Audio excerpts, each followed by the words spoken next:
रात के करीब 11:30 बजने को है और हम पहुंच चुके हैं किसान क्रांति गेट गाजीपुर पे। ये 5 दिन की यात्रा रही और इसमें बहुत से नए अनुभव किए, फील्ड पे जाके किए। ये यहाँ से ही शुरू हुई,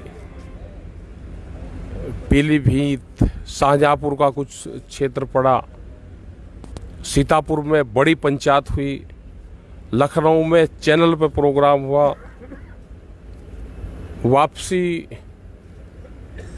आए और आज बिजनौर में करीब 60 किलोमीटर 60-70 किलोमीटर होगा।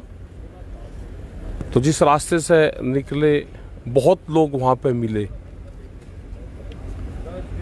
आज फिर उत्तराखंड में लक्सर में मीटिंग हुई, वहाँ से मुजफ्फरनगर को होते हुए शिव चौक पर को होते हुए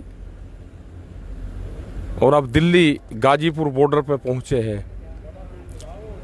तो इस यात्रा के बड़े अनुभव ये रहे कि जिस भी किसान की धान की फसल आई वो 1200 रुपये में बेच रहा है। लखीमपुर खीरी जैसे क्षेत्र में गन्ना, जो बजाज की शुगर फैक्ट्रियां हैं, उन्होंने 25 दिन का भुगतान करा। मतलब पिछले सीजन का 25 दिन का भुगतान होया हो तो किसान कैसे अपना गुजारा करता होगा। सरकार कहती है कि हमने बहुत भुगतान कर दिया, सबसे ज्यादा भुगतान कर दिया और पिछले के मुकाबले दुगना भुगतान कर दिया। कीमत गन्ने की बढ़ी नहीं 5 साल से, दुगना भुगतान कर दिया। मतलब झूठ बोलने की भी एक हद होती है। गन्ने का भुगतान हुआ नहीं पिछले साल का भी और भुगतान कर दिया पिछला भी। तो ये सारी स्थिति देखिए। यहाँ पे आज इसलिए आन के रात को 12 बजे ये करना पड़ा कि भाई हम पहुँच गए और 2 दिन हम यहीं रहेंगे, 23 और 24 तारीख में यहाँ पे गाजीपुर बॉर्डर पे ही हम रहेंगे। सब लोग उसे आन के मिले और यहाँ पे हालात देखेंगे 2 दिन, क्या क्या स्थिति है, क्या क्या सामान की यहाँ पे ज़रूरत है। कई टेंट भी फटे हुए चले यहाँ पर लग रहे।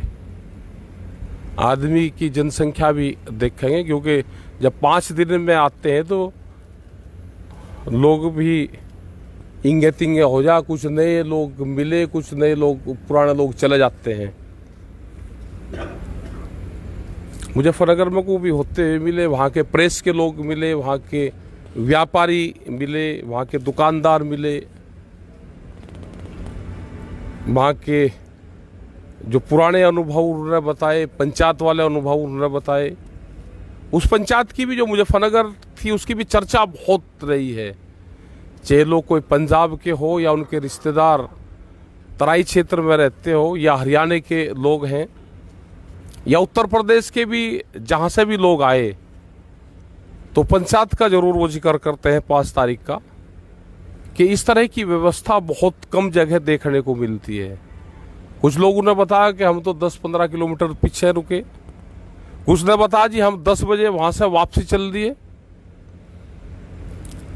तो अगर 10 बजे लोग वहां से वापसी चल दिए और कुछ लोग वहां पे 3 और 4 बजे तक वहां पे आए मीटिंग खत्म होने के बाद भी, तो भीड़ का जो अनुमानित हमारा है तो भीड़ तो उससे बहुत ज़्यादा थी।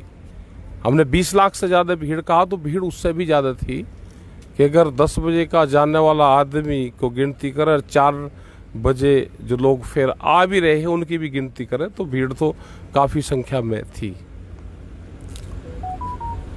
तो आप सभी लोगों से ये है कि हम 2 दिन यहाँ पर रहेंगे और भी चर्चाएं करेंगे। कल एक किताब का भी यहाँ पे विमोचन है, उसको भी देखेंगे। यहाँ का और लिटरेचर, हमको किस किस चीज़ की ज़रूरत पड़ती है। ये भी लोगों ने कहा कि 3 काले कानून और जो भारत सरकार और जो पॉलिसी लेकर आ रही उसको भी एक ड्राफ्ट बना के किसान संयुक्त मोर्चा, भारतीय किसान यूनियन एक सरल सी भाषा में उसको डिस्ट्रीब्यूट करवाया जाए, ये एक बड़ी डिमांड पब्लिक की है।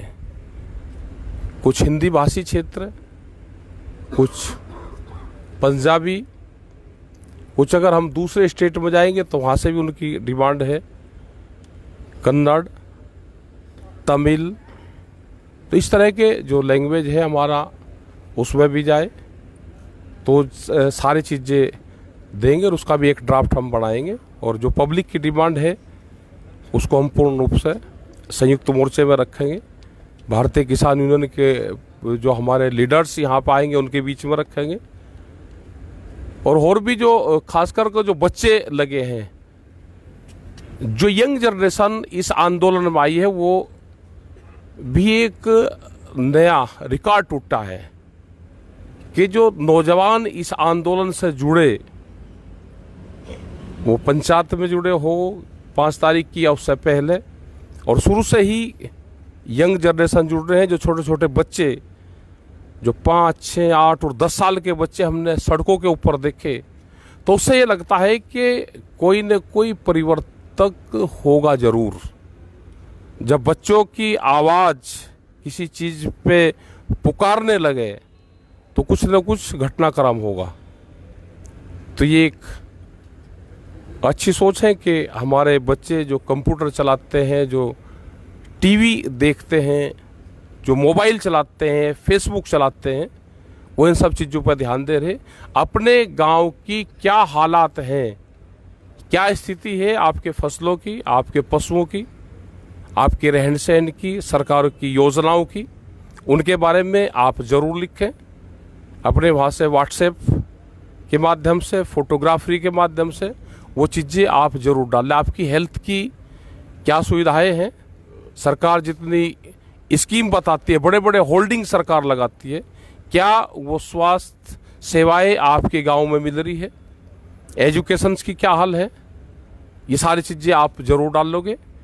इसी से ही भारत सरकार की झूठ का मुकाबला हम कर सकते हैं। आपका बहुत बहुत धन्यवाद। रात को इसलिए आए कि हम यहाँ पे पहुँच गए।